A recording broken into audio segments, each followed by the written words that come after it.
মঞ্জু ভাই যেটা বলছেন যে মিসম্যানেজমেন্ট উনি দেখতে পাচ্ছেন, আপনার কাছে কি মনে হচ্ছে?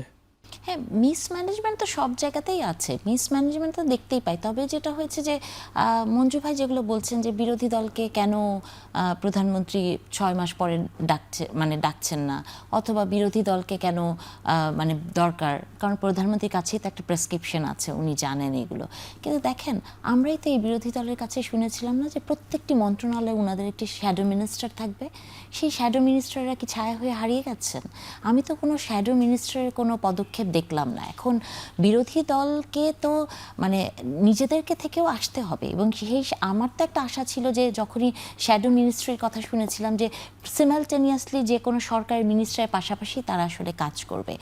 আরেকটা যেটা হচ্ছে যে জ্বালানি সংকটের কথা মঞ্জু ভাই ঠিকই বলেছেন যে এটাকে তো একটা হোলিস্টিক জায়গা থেকে দেখতে হবে, কারণ আপনি তো বাংলাদেশ একটা আইসোলেশনের মধ্যে নাই, যে কোনো একটা ইন্টারন্যাশনাল প্রবলেমই বাংলাদেশকে আসলে টাচ করবে। তো সেই জায়গা থেকে এটা একটা ইন্টারন্যাশনাল ক্রাইসিস। তবে আমি মনে করি যে দেখেন, এই কথাগুলো কেউ বলে না যে দুটো গ্রিডে যে সমস্যা হলো না মহেশখালীতে, সাথে সাথেই কিন্তু ইঞ্জিনিয়ারদের আনা হয়েছে বাংলাদেশে, সাথে সাথেই ওনাদেরকে যে জিনিসগুলো নষ্ট হয়েছে সেটা কিন্তু খুব তাড়াতাড়ি পোর্ট থেকে চালানো এসছে।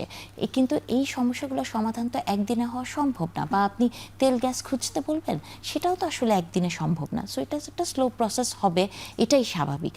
মঞ্জু ভাই একটি কথা বলেছেন, কথাটা আমার কাছে একটু মানে মনে হচ্ছে এই কথাটা নিয়ে একটু কথা বলাই দরকার। উনি বলেছেন যে বাংলাদেশের গোয়েন্দা সংস্থাগুলোর হয়তো এই বোমাবাজি এগুলোর সাথে সম্পৃক্ততা আছে।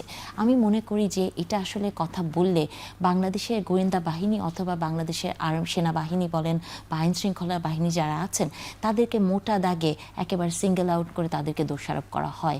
এটা আমাদেরকে বিশ্বাস করতে হবে যে এর পেছনে একটা রাজনীতি আছে। গত কয়েক বছর ধরে সেনাবাহিনীকে বা পুলিশকে, বিশেষ করে সেনাবাহিনীকে একেবারে খুব মানে সুপরিকল্পিতভাবে প্রশ্নবিদ্ধ করার চেষ্টা চলেছে। আমি বিশ্বাস করি যে বাংলাদেশ সেনাবাহিনীতে এখনও প্রচুর দেশপ্রেমিক সেনা কর্মকর্তারা আছে।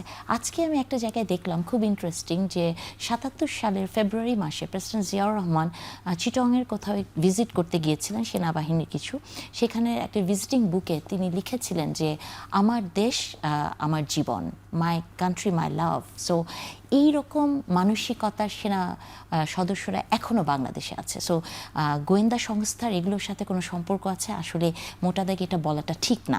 আর আরেকটা যে কথা মঞ্জু ভাই যে কথাগুলো বলছেন, আসলে আজকে যেটা হয়েছে যে আমি সবসময় এই কথাগুলো বলতে চাই যে এই মুহূর্তে আমাদের আসলে বিরোধিতার খাতিরে বিরোধিতা না, বা মঞ্জু ভাই কিছু বললেই তার বিপরীতে আমাকে বলতে হবে, আমি বললেই বলতে হবে, এমন কোনো কিছু না। আমাদের একটা সম্প্রীতি এবং সৌহার্দ্যের জায়গায় আসতে হবে। আমাদের ভুলে যেতে হবে যে, ভুলে গেলে চলবে না যে আমরা কিন্তু যতই আমাদের দ্বিমত থাকুক না কেন একটা জায়গায় আমরা একমত। সেই একমতটি হচ্ছে যে আমরা সবাই চেয়েছি এই দেশ স্বৈরাচার মুক্ত হোক। হ্যাঁ, তো ওই স্পিরিটটাকে আসলে ধরে রাখতে হবে। স্বৈরাচার মুক্তির কথা যখন আসলো, মানে আমরা একেবারে শেষ সময় আছি, আমরা 2 মিনিট করে হয়তো পাবো। শেখ হাসিনার প্রত্যর্পণের বিষয়টি নিয়ে কয়েকদিন ধরেই আলোচনা হচ্ছে। লাস্ট আমি টাইমস অফ ইন্ডিয়ার একটা রিপোর্ট দেখলাম, ওখানে বলা হচ্ছে যে প্রধানমন্ত্রী তারেক রহমানকে সফরের জন্য যে আমন্ত্রণ জানানো হয়েছে সেখানে ঢাকার পক্ষ থেকে কঠিন বার্তা দেওয়া হয়েছে। মানে ওভারঅল আপনার কাছে কি মনে হচ্ছে, খুব সংক্ষেপে যদি বলেন আসলে বিষয়টা কোন দিকে যাচ্ছে, আর এখানে সফরের কোনো সম্ভাবনা দেখছেন কিনা, হাসিনাকে আসলে আমরা ফিরে আসতে পারবো কিনা? আসলে বিষয়টা যেটা হয়েছে এটা দিয়ে আমি আসলে শুরু করেছিলাম যে ওই যে I have a plan or সবার আগে Bangladesh. So this is actually the real picture of সবার আগে বাংলাদেশ। হ্যাঁ, ভারত যদি মনে করছে, যদিও ধরেন ভারতীয় মিডিয়াগুলো সবসময় নেগেটিভ নিউজগুলোই করতে পছন্দ করে, সেই জায়গা থেকে এই কঠিন বার্তাটা তারা আসলে কঠিন হিসেবে দেখছে। তবে আমি মনে করি আমাদের সভারেন্টির প্রশ্নে, আমাদের সবার আগে বাংলাদেশের প্রশ্নে এটা বাংলাদেশে একটা খুবই ভালো স্ট্যান্ড। এবং শেখ হাসিনা ফেরত আসবে কি আসবে না, এই ডিপ্লোম্যাসি জায়গাটাতে আমাদের আসলে সরকার করার অনেক কিছু আছে। প্রথম জায়গাতে আপনি একটা প্রশ্ন করেছিলেন, এখন মনে পড়লো, সেটার উত্তর আমি দেইনি। নারী বিষয়ক একটা প্রশ্ন আপনি আমাকে করেছিলেন।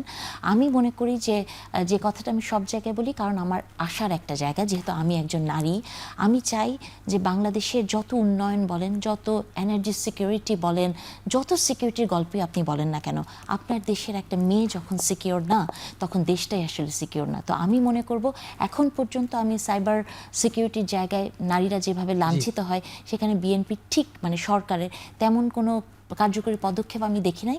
আমি আশা করব এই সরকারের হাত দিয়ে কাজগুলো হবে। জি, অনেক ধন্যবাদ।